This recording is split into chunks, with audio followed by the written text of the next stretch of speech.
rolling maneuverability.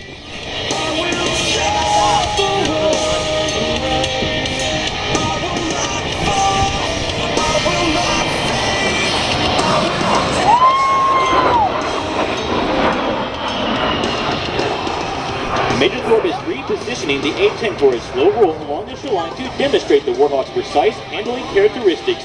As Major Thorpe rolls the A-10, you will notice a fake canopy painted on the belly of the aircraft directly underneath the cockpit. This false canopy is designed to deceive enemy ground troops as to the A-10's direction of turn, while concealing a titanium armor barrier that protects the pilot and cockpit from enemy ground fire.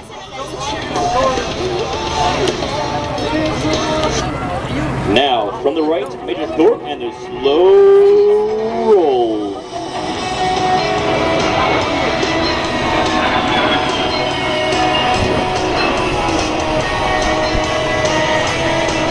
Major Thorpe is now performing a classic aerobatic maneuver, the Cuban Ace. It's the A-10's remarkable maneuverability that enables